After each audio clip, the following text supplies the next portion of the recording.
Yo, that's a wrap. It was an amazing experience. Hope everybody enjoyed it. Hope they got some laughs, some good entertainment. This is Warriors Wrap-Up on 95.7 The Game. Kuminga down the middle, throws out to Curry, pump fake, flyby, three ball, got it! Golden State leads by 2 in Oklahoma City once time, 78-76, 8:55 to go in the third. Yeah, the Warriors making a run in the third quarter after trailing by 10 at the end of the first quarter. They had come back to cut the lead to 4 at the half, but the Thunder would push it all the way back up into double digits, and the Warriors just not enough defense, too many turnovers, and another bad start that they would overcome in stretches but proved to be fatal as the Thunder beat the Warriors, and it's kind of the same old story on the road for Golden State again as we welcome you inside Warriors Wrap-Up here on 95.7 The Game. John Dickinson with you, 888-957-9570, 888-957-9570. That is the phone number to participate in the program. You can give me a call or shoot me a text here, as it feels now with the Warriors 34-32. They have lost 7 consecutive road games, and it feels like the momentum from the 5-game home winning streak and the 5-0 homestand over the course of the last week is gone. And it was supposed to go in the opposite direction. The Warriors, as they have so many different times this year, have spoken about how they feel like they've reached a turning point. And no turning point for this Warriors team this season has been able to withstand a couple of road games consecutively throughout the course of this season. And this one, unable to withstand it, even with the return of Steph Curry in Los Angeles on Sunday afternoon. And obviously Curry trying to do everything he could to help pull the Warriors back late in this one as he goes for 40, but a lot of inconsistent offense for the Warriors, really, other than Klay Thompson, and a fourth quarter run from Jonathan Kuminga in a game where he played pretty well, at least on the offensive end, after not playing well on either end in Los Angeles. So kind of a bounce-back game for Kuminga.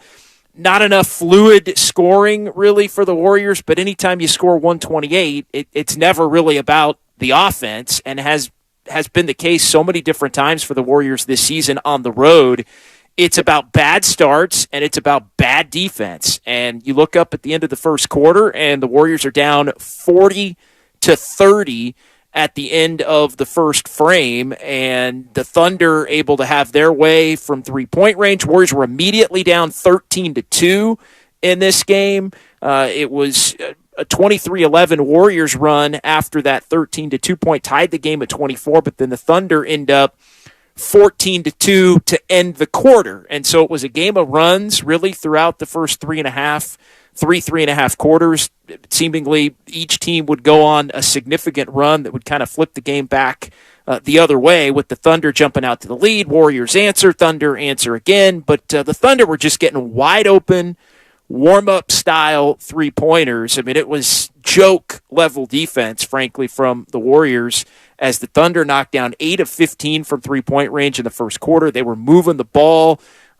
Warriors just leaving guys open. It was, at times, just no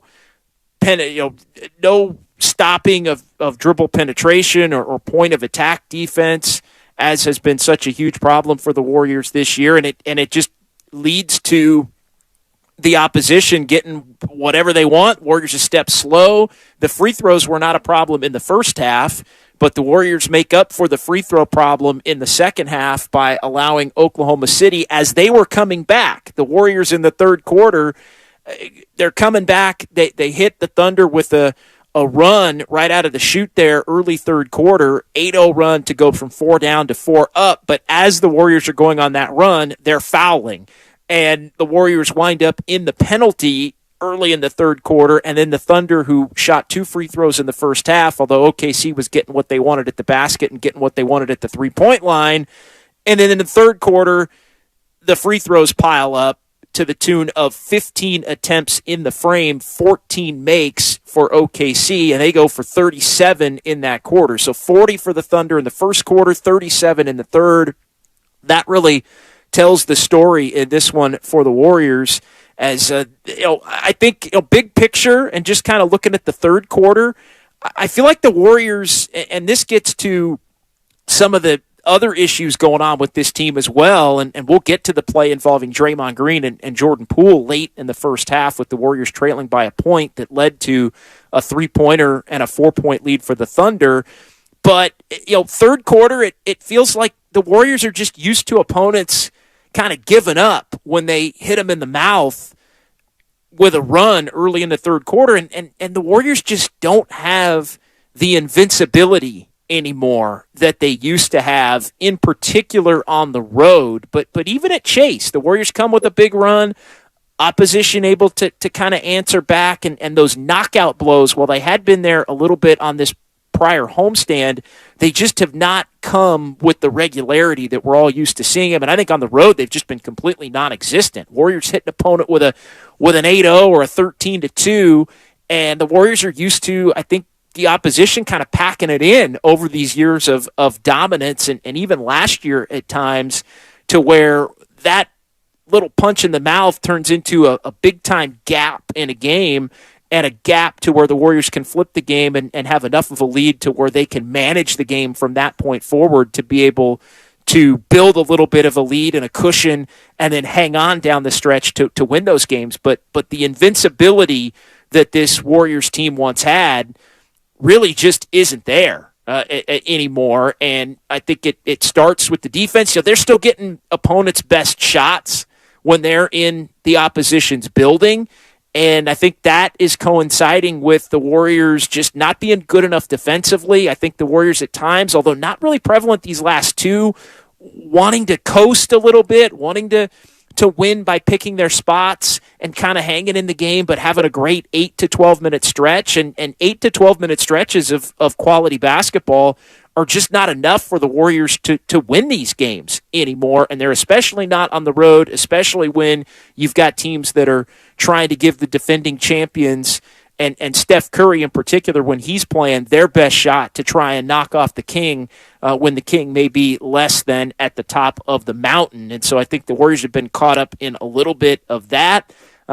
Think they're able to separate a little, but pretty telling that even as the Warriors are able to separate a little early third, it just does not, and the Warriors have not been able to deliver the knockout blow in a lot of these games. So 888-957-9570, 888-957-9570. Steph Curry tried to take it over in the fourth. Jordan Poole picked up another technical. We'll get to that as Jordan Poole near the league leaders in a category that he shouldn't be anywhere close to leading the league in when it comes to technical fouls. And then the Thunder push it back up to 10 with a 7-0 run, and the Warriors really with not a lot of offense other than Curry. Clay got a little bit hot, hit a couple of shots there in the fourth. Kuminga had his run late, and the Thunder showing the inability of a young team, even when they seemingly had the game in control, to totally finish it. Warriors had a couple of replay calls. One went their way, the other one didn't go their way on a challenge as the Warriors caught a break, I thought, on the Kuminga foul that was overturned, but then Dante DiVincenzo fouled Dort. Curry missed the three. A foul was called, but it was overturned into a block, and that was pretty much all she wrote for the Warriors on this night. 137-128, the final in favor of the Thunder. 888-957-9570. Xfinity Mobile text line is open as well. We'll get to the secret sauce of the game as we do here on 95.7 The Game and Warriors Wrap-Up. We'll also get to our hardest working player of the game between now and 9 o'clock. We'll hear from Steve Kerr and hopefully others from Paycom Center in Oklahoma City. But let's get it started tonight with Adam in San Jose on Warriors Wrap-Up here on 95.7 The Game. What's going on tonight, Adam? What's up, JD? I'm just at loss of words, man. We got our rear end handed to us by a Wembanyama tanking team. This by far had to be our worst loss in franchise history with Steph and Clay and Draymond all playing. It was a terrible game to just watch. I'm not going to talk about Poole or Clay's horrible performance tonight. I'll let other callers do that. But I sure hope the Warriors fan base got what they wanted out of Kuminga tonight. I've heard nothing but criticism from the fan base on your show and other 95.7 shows on Kerr not playing Kuminga enough or benching him halfway through the game because he didn't play well. Tonight he played 28 minutes and was in the starting lineup. And yes, he offensively he had some points, but defensively he was just terrible. I just sure hope everyone is satisfied with his performance. Yeah, thanks for the call, Adam. I think it was a bounce-back game for Kuminga, and I made the note to point out it was a bounce-back game for him offensively. And, yeah, with Kevon Looney a little bit banged up, and I think the Warriors hoping to get off to a better start, and the belief that Kuminga could help with his athleticism and his length and his body type against the Thunder, and it really didn't work early. And so, yeah, defensively it was not a great game for Jonathan Kuminga. But, yeah, he got his 28 minutes, which is what everybody wants. And I don't think, again, can't put this on him. Klay Thompson was terrible tonight. He just, tonight he has a hard time defending on a lot of nights against a lot of the younger, more athletic, more skilled guards and wing players in the NBA. And when he's not on the ball, he tends to fall asleep a little bit more in rotations. And, he's just out of whack and can't defend with any semblance of consistency. Jordan Poole, I thought, was okay in the first half, again, offensively, but, he just has not played well now. 2 bad games since Curry's come back, and it just leads to this conversation about the disconnect between the younger players and the older players. It's even when the younger players get their numbers and they're in the rotation, as a guy like Kuminga was tonight, and you look at Kuminga's numbers and you go, you know what, he had a pretty solid game, but the impact isn't necessarily there when working with the veteran players. And he was out there with Steph and Klay and Draymond a lot. And again, the impact was just not there, even though the numbers were. And you're seeing Dante DiVincenzo now, 2 games with Steph back and with that veteran core intact. And his shot making wasn't there tonight, and his ability to put a positive imprint on the game, as he had been doing with this team more shorthanded, has been missing. And so the pieces don't seem to fit together properly when this Warriors team is closer to home. Look, they still don't have Andrew Wiggins. Tonight would have been a great night to have Andrew Wiggins, obviously, as that mid-prime, young prime, veteran-type player that can hold up against a lot of these other younger players with less experience that Oklahoma City has. But the Warriors are playing without Andrew Wiggins at this point. And so, you'd like to have him, but he's not around right now, and you can't do anything about that. Can't worry about it. Just have to go with what you have and have other players step up. But I think the disconnect was never more on full display than it was late in the second quarter with the Warriors down by a point, and you had Jordan Poole with the ball on the right wing and Draymond Green basically at the free throw line calling for the basketball, and Jordan Poole looks him off. It looked like Draymond wanted the rock in an attempt to maybe do a handoff to Klay or something of that ilk, but Draymond doesn't get the ball. It ends up being a turnover. Draymond's looking for it. He's got Klay at the top. It looks like maybe Draymond wants to attack, hit Klay. Curry was over on the left wing. It winds up being a steal that ends up leading to, back on the other end. The Thunder ended up scoring a 3 there before the halftime buzzer, but Draymond completely quits on the play at that point. Just completely quits, completely shuts down, and doesn't get back in the final minute. And it was basically, hey, you didn't throw me the rock, and so I'm checking out here for the remainder of the possession as the Thunder go down and have a 2-on-1, 3-on-1 type situation. And Klay Thompson able to foul there, and then the Thunder ended up knocking down a 3 at that point, knocking down a couple of buckets at that point to make it 68-64. But it just shows the disconnect, and and look, that's something that just can't happen. Flat out cannot happen. Even if you're ticked at the youngster, even if you think he didn't make the right basketball play, even if you think he's getting into his bag and trying to maybe go one-on-one as opposed to rolling with the team concept, whatever it is, it's just a bad look as a leader, and a high IQ player to just punt in that moment when things are not going well.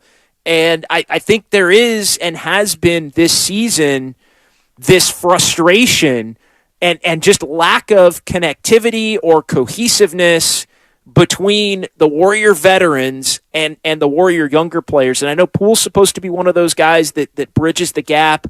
Wiggins is supposed to be one of those guys who is very much a veteran but still is a younger player that can kind of help bridge the gap between the two. And I think at times you've just seen a lot of frustration and frustration manifesting itself in just extremely unacceptable behavior on the court. and whether you're frustrated or not, it really doesn't matter at that point. It just can't happen.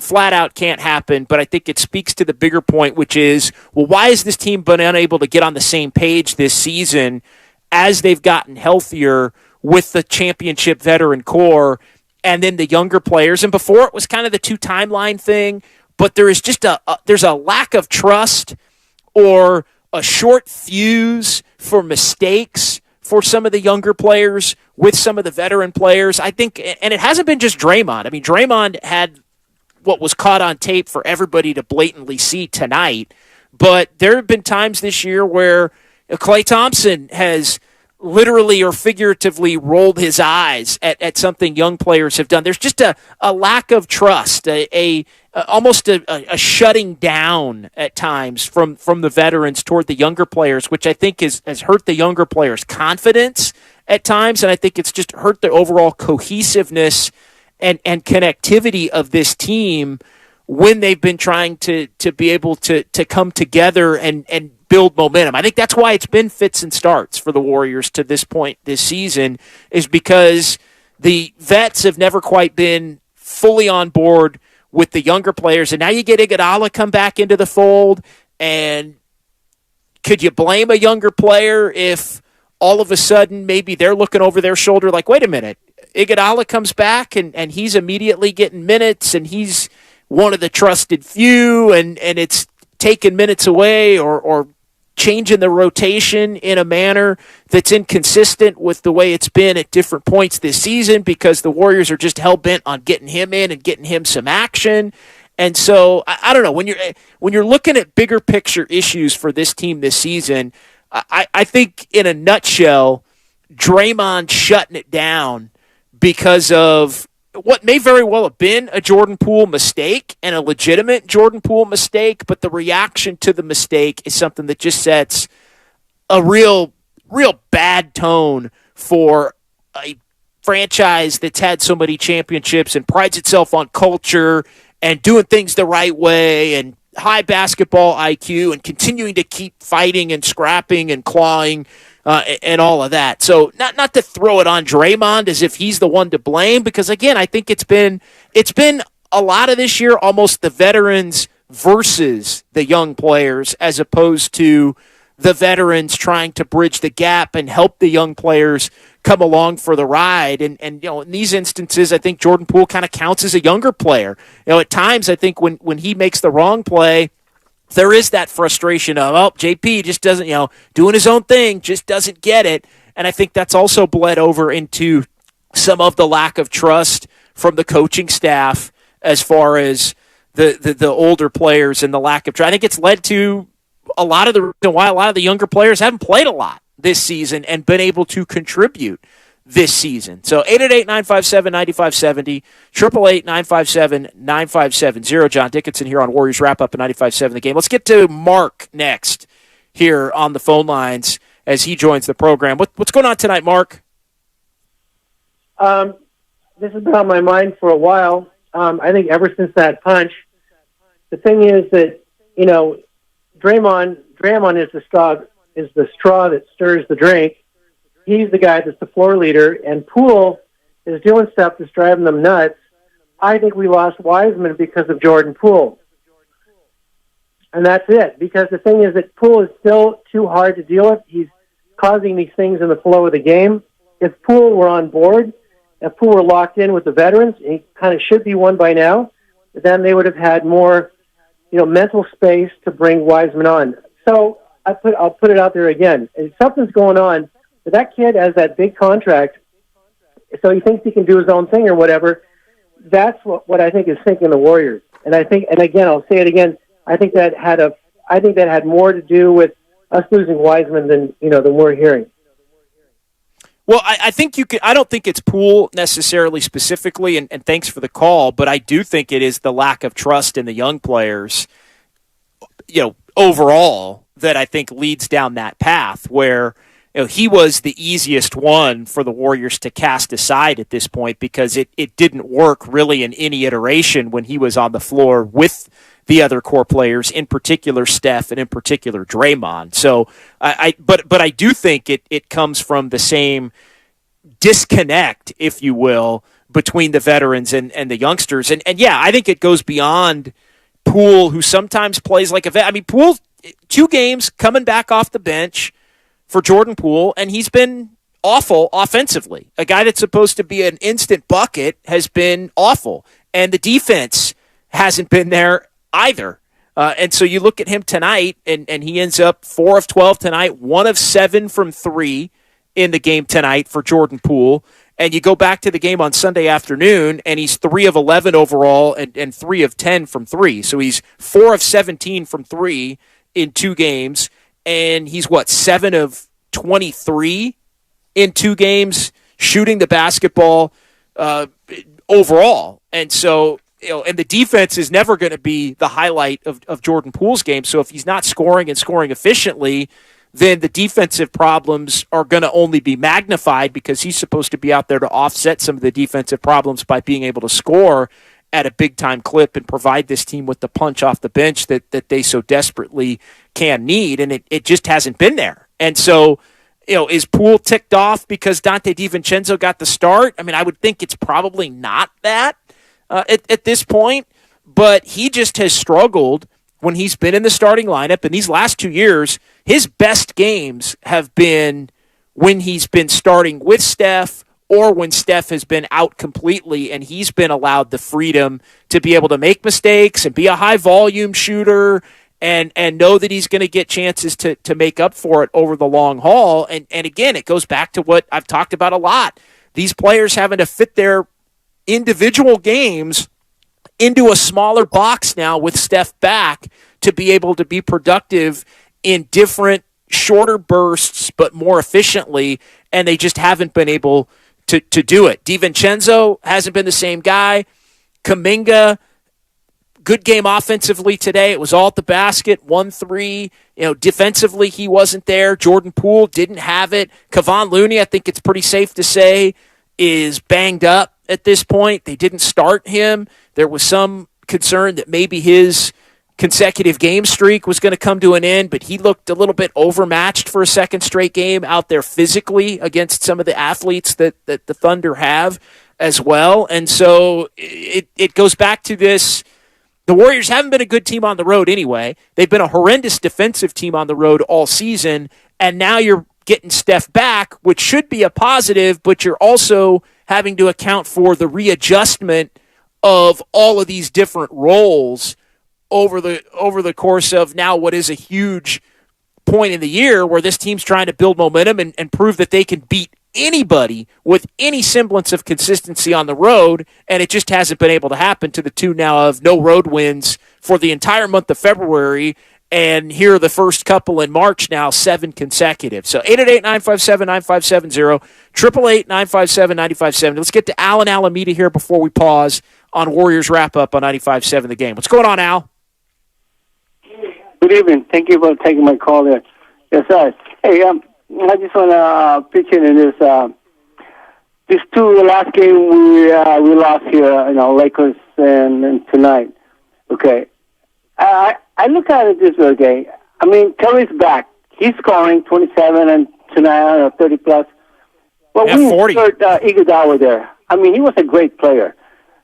Putting him back in there, he's slowing us down, okay? He's slowing us down. He's not playing defense. Like a third quarter, they took out Green. He came in. We were up by 2. Then we were down by 10 points in 3 minutes. Okay, that's one negative right there. He only scored 2 points in 11 minutes in the game that he played from Lakers and tonight. He was a great fit for us. He just needs to sit it down. I'm so sorry. We're slowing down. Lamb, I don't know why he's in the G League, and we needed him. He's a big fit in the bottom, taking space out there.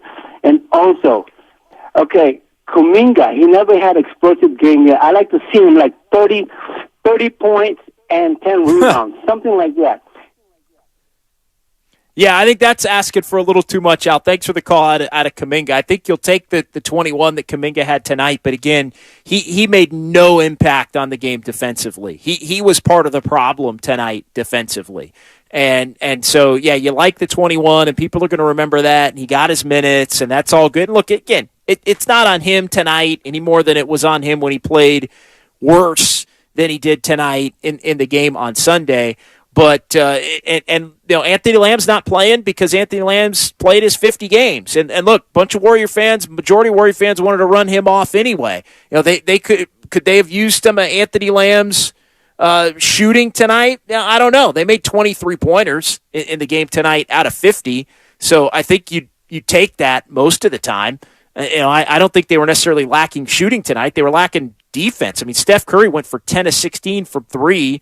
Put in 40 points, and they give up 77 in the first and third quarters combined. I mean, I'm sorry, 128 should be enough for this team to win a game on the road against a Thunder team that's been kind of picking their spots when they really want to compete of late. Although, again, the Warriors got a better version of the Thunder than some other teams have gotten of the Thunder lately because Shai Gilgeous-Alexander had been being rested for being a little bit banged up here. It basically gave him about a week to 10 days off. And, we had a caller earlier that said they're tanking. They're not tanking. I mean, they're 31 and 34 at this point with the win tonight. I mean, they're 10th right now, actually, as we speak, and only 2.5 games behind the Warriors right now as we speak. So they're not tanking, and they are an up-tempo, good offensive team this year. They've been a top 5 offensive team for a good chunk now of the season. So you got to be able to defend them if you're going to beat them, especially in their building where they're also 20 and 15 now on the season. So they've been a pretty good home team to boot. 888-957-9570. We'll pause here. We'll come back. We'll get you the secret sauce. We'll get you the hardest working player. We'll hear from Steve Kerr. It's Warriors wrap-up. Thunder get the better of the Dubs, 137-128 here on 95.7 The Game.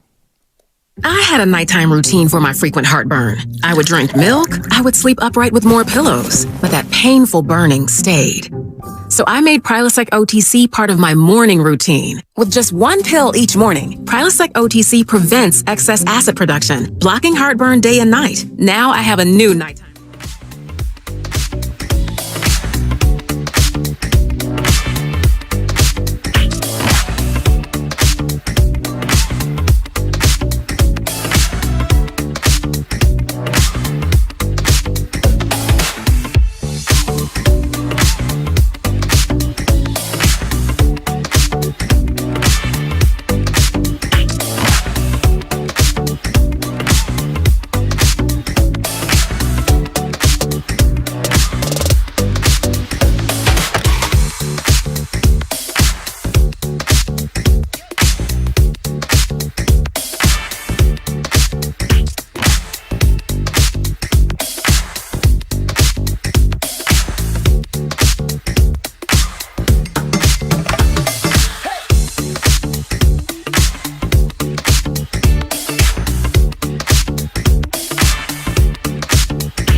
957 The Game. 888-957-9570.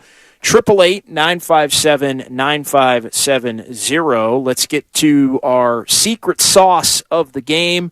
Why did the Warriors win or lose? What was the deciding factor? Well, tonight, in a losing effort, it's a simple one. It's poor defense, and poor defense from the jump. 13-2, Warriors got down within the first 2 minutes and 25 seconds of this game. It was 40-30 at the end of the first quarter, and in particular, the first and third quarter defense, with the Warriors allowing 77 points combined, 37 in the third to go with the 40 in the first, and the Warriors allowing 17 three-point makes tonight. You look at the Thunder, 56 points in the paint as well, and so they had it going really from all angles, whether they wanted it on the perimeter, whether they wanted it on the interior. They were basically getting whatever they wanted tonight, to the tune of 137 points allowed tonight by the Warriors. The defense simply just not good enough, and the Warriors have been among the worst defensive teams in the league on the road this season. Basically, the equivalent of San Antonio, who I think has given up 119 on the road, and the Warriors are 118, basically 118 right in the middle, 118 plus on the road. And tonight they give up 137 in defeat. So the defense just not good enough.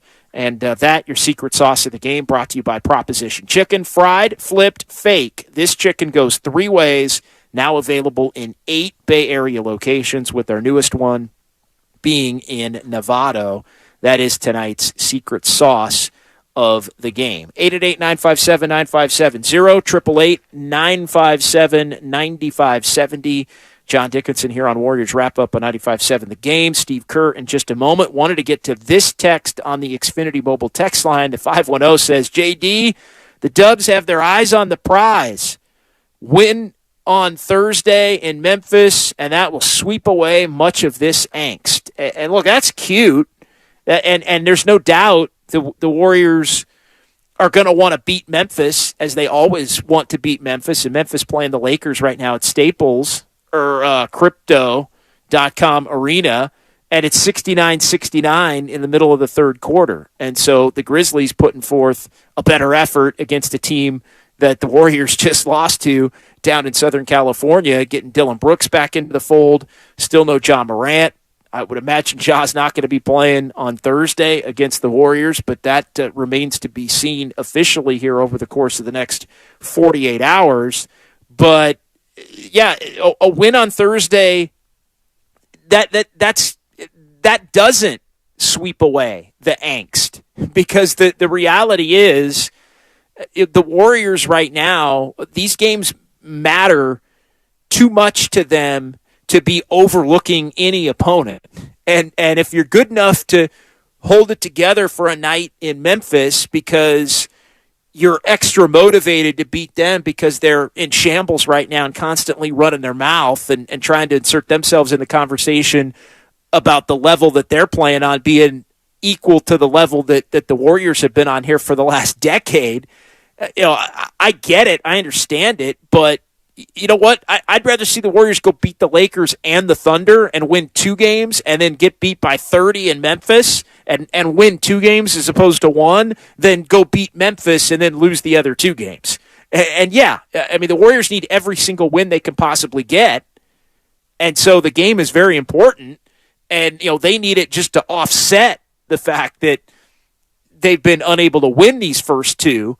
But it doesn't wipe away the problem, which is the fact that this team just cannot get locked in consistently. And I know the Warriors have spouted on and on and on about how they think they're going to be there at the end, but I think it's twofold. For the playoffs to matter, they've got to win enough in the regular season to get that opportunity. And to me, it's the results right now in the regular season are more important than the process. Like, it doesn't have to look pretty at all, but it has to be effective. If the Warriors had come back and won 138, 137 tonight, guess what? The defense would have been just as bad, And the process, it would have been just as ugly when Draymond's quitting on plays late in the first half and it's showing that disconnect between the veterans and the young players. All of that stuff would still be true, but with the win, you'd be one step closer to feeling confident about this team's ability to do what they say they're going to be capable of doing all along, which is it doesn't matter the seed, it doesn't matter the opponent, it doesn't matter what the record is. Once the playoffs start, it's going to be go time, and they're going to flip the switch, and they're going to make a run, maybe not to win an NBA championship, but at least to get to deep into the second round or do a conference finals or maybe even make a run all the way back to the finals.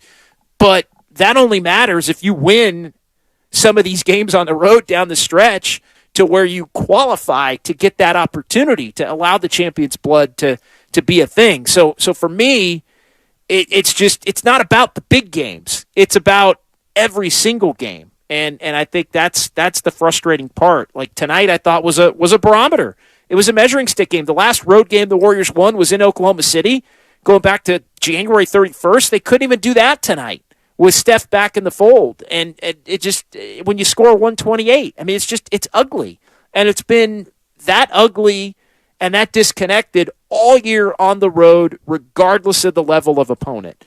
Whether it's been OKC tonight, and look, OKC doesn't stink by any stretch, and they're 31-34. I mean, they're within striking distance of potentially having the same or a better record than the Warriors, but you look all year at losing in Portland, a mediocre team that right now is on the outside looking into the play-in tournament, losing to the Thunder tonight, losing at Utah when they had a 4-point lead with 13 seconds to go, and you can't win that game. You lose in Detroit, you lose in Charlotte, you lose in Orlando, you lose in Indiana, you lose in Chicago. Like all of I'm looking at the Eastern Conference right now. All 5 teams that are not in the play-in tournament, all 5 that are not in the play-in tournament right now, the Warriors have lost to in their game, in their building. Chicago, Indiana, Orlando, Charlotte, and Detroit. Lost all 5 of those games. And a lot of them were high-scoring, games that were close with about 5-6 minutes to go, and they got beaten. They got beaten in ugly fashion. The Warriors lost to look at the Western Conference right now, and the teams that are on the outside looking in the Western Conference. 2 losses to the Lakers in Southern California. 2 losses to the Pelicans early when the Warriors went full developmental mode, and the Pelicans were among the best teams in the league at that point, but they got 2 losses there. 2 losses to the Blazers. 1 loss to the Blazers. They play the Blazers again at the end of the year. Only San Antonio and Houston of the Warriors among the bottom feeders in each conference have been able to beat. I mean, that's the difference. That's the difference right there. And so, yeah, it's cute and it's fun, and I'm sure Warrior fans will get a lot of glee out of the Warriors beating Memphis if they can. But the Grizzlies are 26-5 at home. So, that ain't going to be a picnic either, regardless of who's playing or not playing for Memphis. And Memphis is going to be all wound up to want to thump the Warriors. And, who knows what happens down the stretch here. Maybe the Grizzlies end up being a one-and-done, bunch of chumps in the playoffs, but they could still beat the Warriors once or twice in the regular season in FedEx Forum here over the course of the next couple of weeks, and that could put a big-time hurt on the Warriors' aspirations as well. So 888-957-9570. 650 JD. They can't beat the Lakers or OKC. Now they get to play Memphis, Milwaukee, Phoenix, and the Clippers. And look, we'll see. The Warriors have played, I think, in some ways to the level of the competition, so maybe they need that motivation to treat the game more seriously. And you'll get some better efforts with this team closer to full strength. But it just has not fit at any point this season on the road, really in any form or fashion. All right, let's go ahead and hear from the head coach of the Warriors, Steve Kerr. Short and sweet tonight from Coach Kerr in Oklahoma City, and he addressed the media following this one. Just what went wrong tonight? Well, gave up 137 points. The defense, we never were able to gain any traction defensively. They were coming downhill at us all night, and couldn't stop them. Third quarter really hurt us. I think they shot 12 free throws, and that changed the game considerably. But yeah, you give up 137 and 17 threes and 53% shooting, you're not going to win. Kind of had this trend as of late where you give up double-digit leads early and then are kind of having to play catch up throughout the game. Why do you think that is? I wish I knew. If I knew, I would obviously tell the team, what was happening. But the slow starts have been really consistent. We changed the starting lineup tonight. It didn't make any difference. We still fell way behind right away. And it's tough swimming upstream the rest of the game. So I thought our guys did a great job of getting back in the game. We made it a 4-point game at half. I think we went up 4 mid-third, but all the fouling led to all those free throws, and it's tough to play when you're taking the ball out of the net. I know you don't really have any answers to the road discrepancy, but just how frustrating it is that it seems like you guys were turning a corner with a 5-0 right. Lead to lose. Yeah, it's frustrating, very frustrating. But we just got to keep going, and we'll watch the tape and move on to Memphis and see what we can do Thursday night. There was a possession late in the first where Jordan had the ball in his hand and Draymond was waving down. He was open, and Jordan passed it off to Clay, turns into a turnover. And Draymond didn't join the team on the other end. Just what did you kind of think of? I felt we were a little disconnected in the first half several times, and so we talked about that at halftime. Tried to get back out there and compete. The second half, but there was definitely a disconnect in the first half, and that cost us. What is the toughest part to play against? Tonight it was the combination of Giddey and Shea, coming downhill at us. They were really, they're both big and strong, can handle the ball, can get to the rim. Giddey had 17 assists and Shea made 14 buckets, so they controlled the whole game with their physicality and their skill, and they were great tonight. Yeah, Josh Giddey had a triple-double tonight, 17 points, 17 assists, 11 rebounds. Just terrific. Shea Gilgeous-Alexander goes for 33 on the night. And, Dort got to the free throw line 8 times, 20 of 24 overall, but the 14 of 15 from the free throw line in the third quarter when the Warriors were trying to build some momentum to be able to push ahead. They went from 4 down to 4 up, as Steve Kerr alluded to, but all of the fouling prevented that Warriors run from ever truly coming to fruition and allowed the Thunder to be able to stabilize themselves and then get back rolling again with the attacking of the basket, 56 points in the paint, through the three-point shooting as well, and the Thunder knocking down the 17 of 37, and the Warriors now 3-18 when the opponent makes 15 or more three-pointers on the season, and the Warriors, when they give up 115 or more overall, the Dubs are now 10-18 on the season. So they allow under 115, which had been a formula for winning in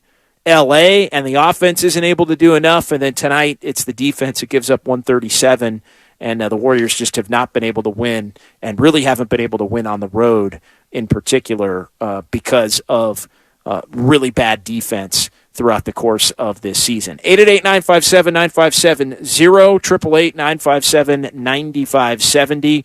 John Dickinson here. Warriors wrap up a 95-7 the game. Thunder 137, Warriors 128. So the Dubs now 34-32. The momentum is gone from the 5-game home winning streak and the 5-0 homestand.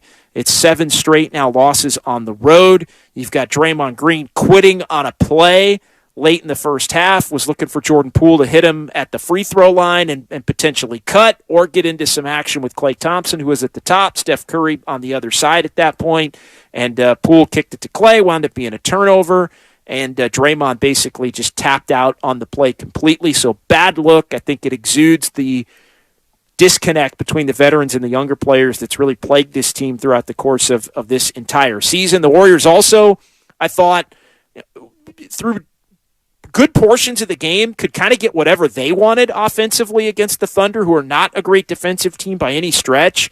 And when they were moving the ball and looking to get inside and looking to get layups as well, they instead took some bad threes. And, it's kind of live by the three, die by the three a little bit. And the Warriors did hit 20 of 51. And you look up at the end of the night and you're like, that's a good night. but a lot of times they were, I think, chasing some of the makes by the Thunder with some bad shots of their own, and I think the Warriors are just getting wrecked.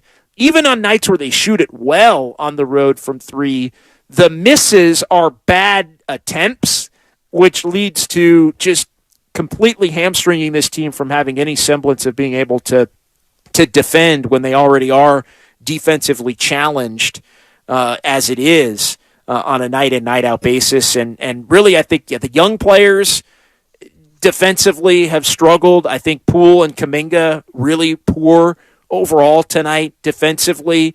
I think hard for them to grasp rotations. At times it just looks like Poole doesn't even have any desire to keep his man in front of him. I mean, he wide open 3-point shooters a couple of times. There's a three at the end of the half or at the end of the first quarter rather, that made it 40-30, where he allowed just a walk-up three without any kind of pressure to try and get the clock run out at that point. And it's just, some poor basketball IQ, I think, defensively for a lot of the younger players, which again, it all adds to the disconnect and the lack of trust between the old OGs and the youngsters. And Draymond, does he have a right to be mad at Poole not making the right basketball play? Sure. But you can't let that manifest itself in completely quitting on a play in a game that you've said you kind of need. And the Warriors just unable to build any further momentum here with the loss tonight, now dipping back to 2 games over 500. And where does that leave the Warriors? As you look at the standings now, there is 1 game ongoing, Lakers and Memphis. Lakers with a 1-point lead, about 2 minutes to go in the third quarter down in Southern California.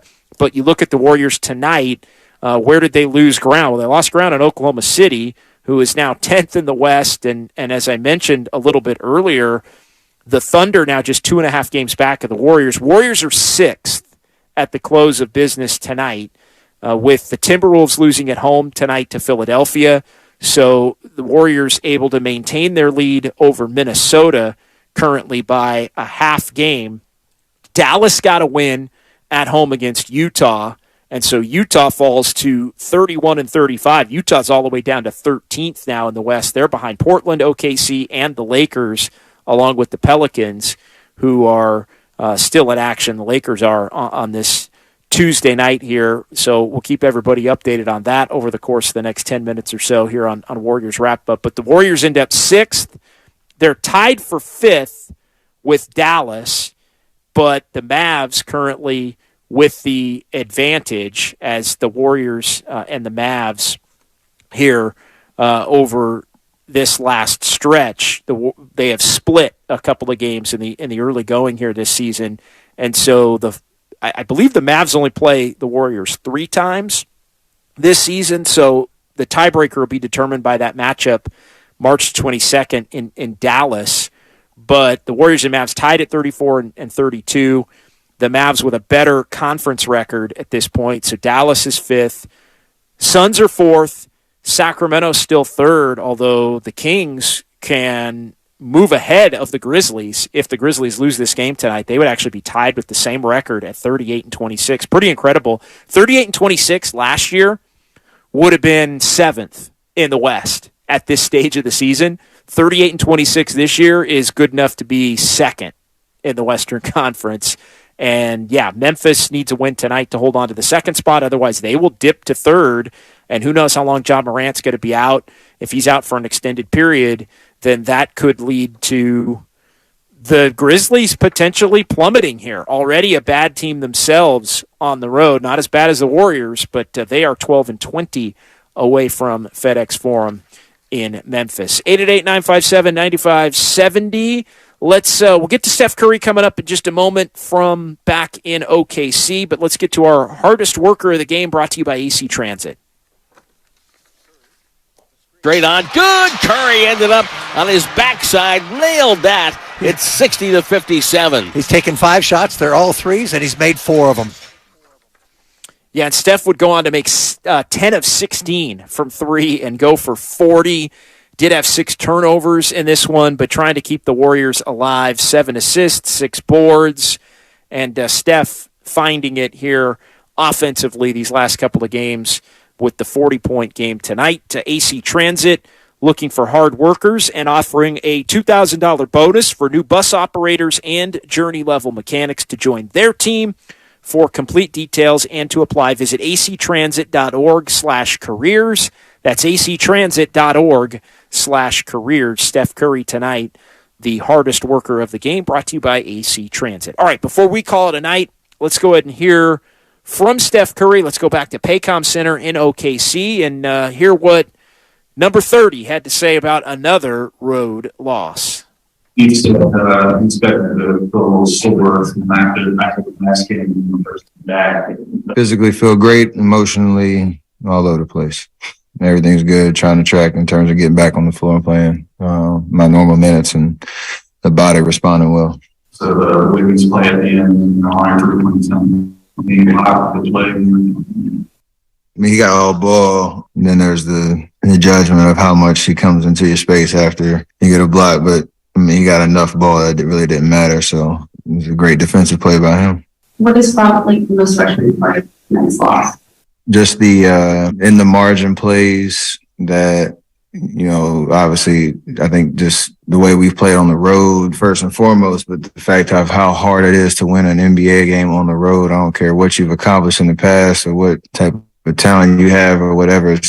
There are certain momentum swings that make it really even more difficult, and we haven't proven that we can overcome those by just raw talent. We have to continue to stay accountable to those moments where you give the other team life, whether that's a turnover or a missed box out, not running back in transition. You know, those type of plays that you watch the film and it's like, yeah, we can do something better. Those are things that you can control. You can't control where they make or miss shots or how hot they might get. It's just those type of plays where, you know, you just give them life, and on the road, it's just tough. Clearly, was just in the mention, but going for it, staying present and not getting too far ahead of yourself.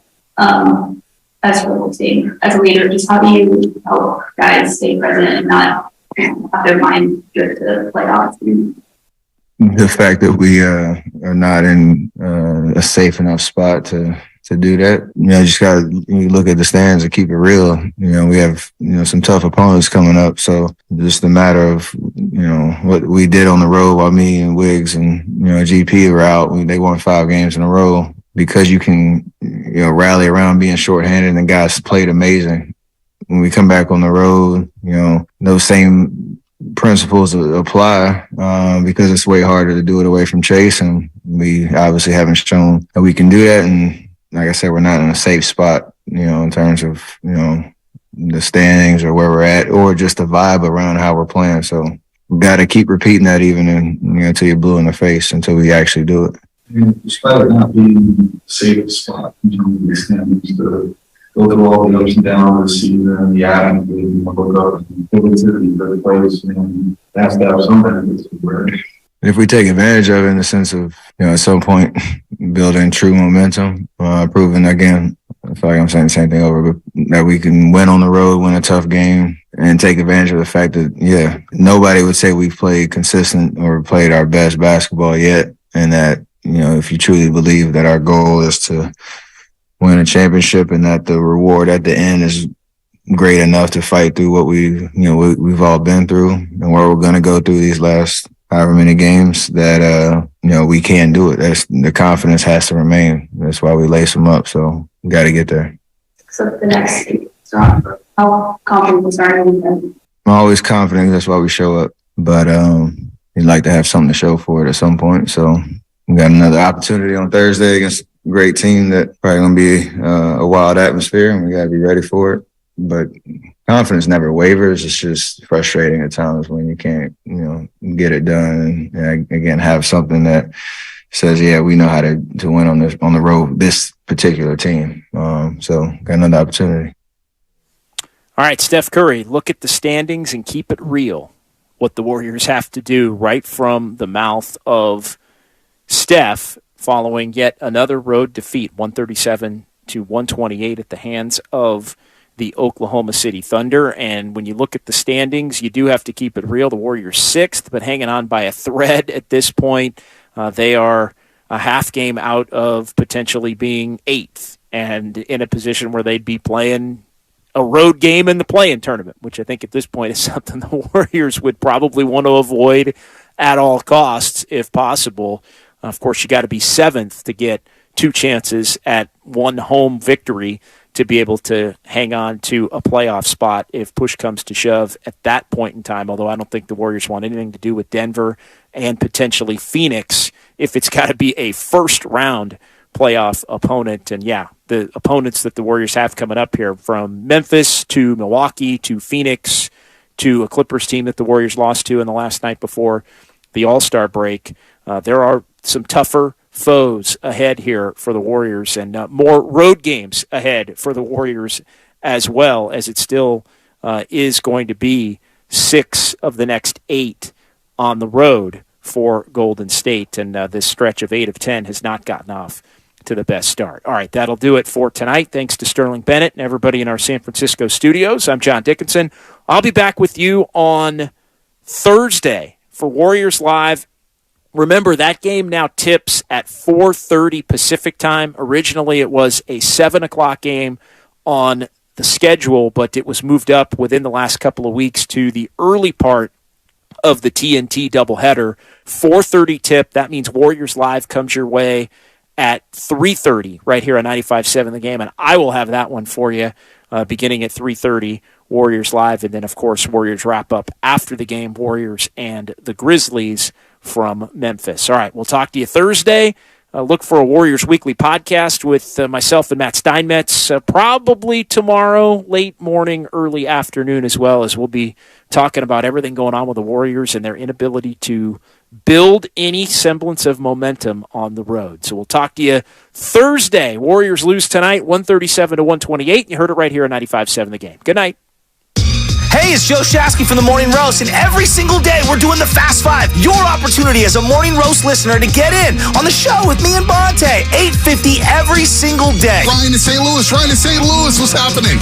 You're on the Morning Roast Fast Five. What you got? I think we should be incredibly optimistic about the 49ers' future when you consider how good our defense is. Fast Five, presented by Xfinity. Supercharge your home with supersonic Wi-Fi. Unbeatable internet, only from Xfinity.